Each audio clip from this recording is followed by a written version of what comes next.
എല്ലാവർക്കും വീഡിയോയിലേക്ക് സ്വാഗതം. അപ്പം എല്ലാവരും സ്കൂളൊക്കെ വിട്ട് വന്നില്ലേ? അപ്പം ഇതേ ഞാൻ ഇന്ന് വൈകുന്നേരം ഇടുന്ന വീഡിയോ ആട്ടോ. എല്ലാവരും സ്കൂളൊക്കെ വിട്ട് വന്നല്ലോ.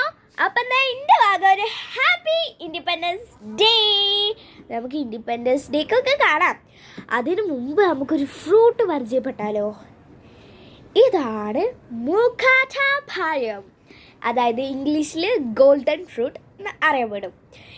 ഇത് നമ്മൾ ഫണ്ണിനായിട്ടൊന്നും പേരിട്ടല്ല, ഇതിൻ്റെ റിയൽ പേര് മുഖാറ്റ പഴം എന്നാണ്. ഞാൻ മുഖാറ്റ പഴം എന്നൊക്കെ വിളിക്കാറുണ്ട്. അപ്പോൾ നമുക്കിത് ഇതിൻ്റെ ഗോൾഡ് കളറാണിത്, അതുകൊണ്ട് എനിക്കാരും തോന്നുന്നു ഗോൾഡൻ ഫ്രൂട്ട് എന്നൊക്കെ പേര് വന്നത്. ഇതിന് ചൈനയിലൊക്കെ ഭയങ്കര വില എന്നൊക്കെയാണ് പറയുന്നത്. ഓക്കെ, നമ്മളിവിടെ ഇത് സുലഭമായിട്ട് കാട്ടിലൊക്കെ കിട്ടാം. ഇത് ഇപ്പോൾ ഇവിടെ ഒന്നും കാണാനില്ല. ഞങ്ങളിവിടെ നല്ല കാട് പിടിച്ചിട്ടുണ്ട്. ഞങ്ങൾ അവിടെയൊക്കെ തൊടുവിലൊക്കെ നല്ല കാട് പിടിച്ചിട്ടുണ്ട്. ഞങ്ങൾ വള്ളിയുണ്ട്. ഈ വള്ളിമെന്ന് ഇതേ ഒരു ബത്തക്ക പോലെ, ഒരു ചെറിയ ബത്തക്ക പോലെ ഒരു സംഭവം എനിക്ക് കിട്ടി. ഞാനത് നേരെ കഴിച്ചു, കാരണം എനിക്ക് അറിയാതെ മുക്കട്ടപ്പായാണെന്ന്. ഇതിൻ്റെ ഫ്രണ്ട്സ്, അതായത് എൻ്റെ കസിൻസ് ഇങ്ങനെ പഠിപ്പിച്ചതാണ്. അവർക്കൊണ്ടൊരു യൂട്യൂബ് ചാനൽ നെയ്ല ഒക്കെയാണ് ഞാൻ പറഞ്ഞത്. അതേ നമുക്കിത് പൊട്ടിച്ചാലോ? കുറേ ലോങ് ആക്കില്ല കഴിച്ച് പൊട്ടിക്കാം.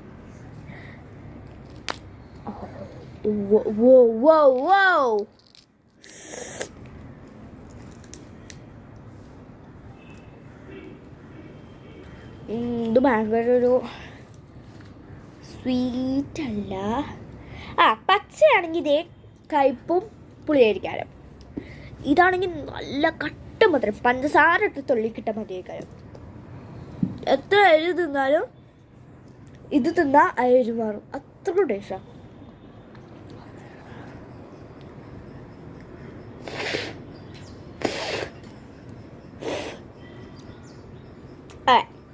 നമുക്കിങ്ങനെ പൊട്ടിയതൊന്ന് കഴിച്ചോക്കെ. പൊട്ടിയത് ഭയങ്കര ഗൂവിയാണെന്നൊക്കെ പറയണേ.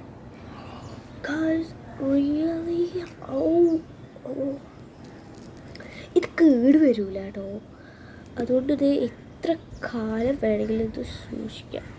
ഇതൊരു 2 എണ്ണം തന്നെ കഴിച്ചാൽ മതി.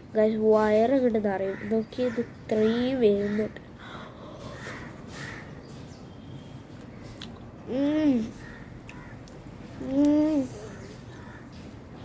പുറത്ത് ഒരു ബത്തക്കയും ഉള്ളിൽ ഫ്രഷും കൂട്ടും. ഇത് നോക്കിയേക്ക, ഇത്രയും ഞാൻ കഴിച്ചു. 2 പിടി ഞാൻ കഴിച്ചു. അപ്പോൾ നിങ്ങൾ ആലോചിക്കുക, അത്രയും ടേസ്റ്റ് ഉണ്ടായതുകൊണ്ടായിട്ട്. അപ്പോൾ ഇനി ഇതേ എല്ലാവർക്കും ഈ വീഡിയോ ഇഷ്ടപ്പെട്ടു വിചാരിക്കുന്നു. ബൈ. അപ്പോൾ ഹാപ്പി ഇൻഡിപെൻഡൻസ് ഡേ.